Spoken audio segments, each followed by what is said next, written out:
So, isang Sakura AB733 ang ating aayusin. Ang sabi ng customer natin ay hindi raw siya maandar ang kanyang hot channel. Ayan, atin na siyang nabuksan para masyadong humaba ang ating video. Kaya atin na siyang binuksan. Yun, i-switch na lang natin kung talagang hindi nga ba gumagana ang kanyang hot channel. Dahil lumalagitik naman ang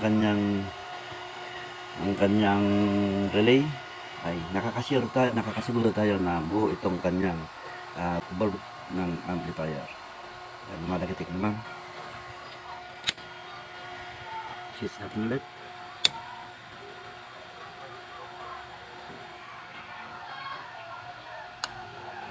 Lumalagitik ang kanyang relay, kaya buo ang kanyang board ng amplifier. Walang sira dito sa kanyang mga power transistor. At nag-load tayo ng song kung talaga nga ba hindi siya maandar ang half channel. Yan, atin na rin kinabit yung kanyang speaker.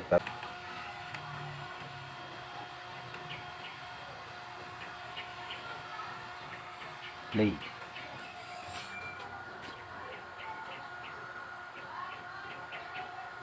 So yan, wala nga, hindi maandar ang kanyang half channel. Ayan, ating testingin sa kanyang right channel.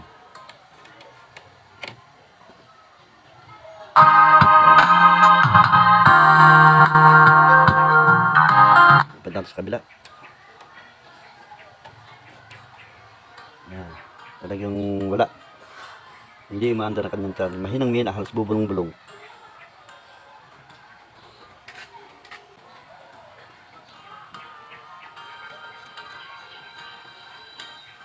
Dahil buo ang kanyang amplifier. Dito tayo sa preamps. Yan. Dahil hindi maandar dahil wala siya, halos kumakaragag pagka ating ginagalaw ang ating balance. Yan. Mahinang may na, halos bulong na bulong lang siya.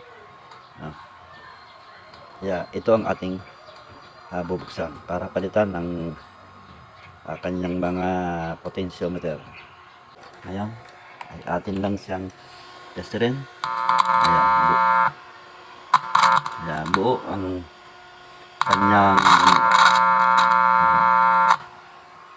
dito lang siya ang kanyang pinakasira. Yan, ating palitan mga kasounds para malaman natin kung okay na itong ating ginagawang paggawang Sakura AB733UB ng isa nating customer. Yan, napalitan na natin ng potentiometer ng volume at check natin kung okay na siya. Okay na ang kanyang left channel. Ang problema nga lang pagka nakakalog-kalog siya ay nawawala-wala. Kaya ang ating naging isang inspekta ay itong kanyang relay. Dahil wala tayong pamalit na relay, ay atin na lang kiniskas itong kanyang pinaka contact point ng relay. Binuksan na nga natin. Binurutong ang kanyang contact point. Kinaskas na rin natin ng kutsilyo. Dahil wala nang tayong pumalit, remedyo na lang natin. Ayan, atin ikabit itong kanyang relay. At malaman na natin kung okay na itong ating ginagawang amplifier. O ayan, naikabit na natin itong kanyang binaklas natin at kinaskas na contact point ng relay. Ayan, testing naman natin. I-switch.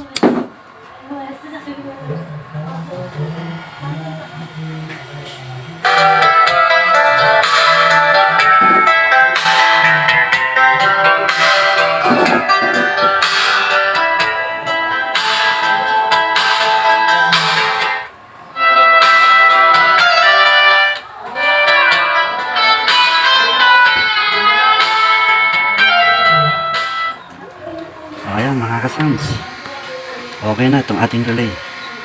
Hindi na siya na pawala-wala, lalo na pag natatagtag. pwede na natin ikabit itong cover niya. Yan, tipid na tayo sa ating relay dahil wala nga tayong pamalit. Kaya atin na lang siyang kiniskas yung contact point. Kaya sa mga pwede na nating sara. Kaya sa mga nawawala ang kanyang channel. Kaya katulad nga nito, volume, balance, napakaingay na. Halos talagang mahinang-mahina. At dito naman, ang naging diferensya ang isa pa niya ay sa relay. Pagka nakakalagkalog ang kanyang amplifier, ay nawawala ang kanyang left channel. Yan mga kasama.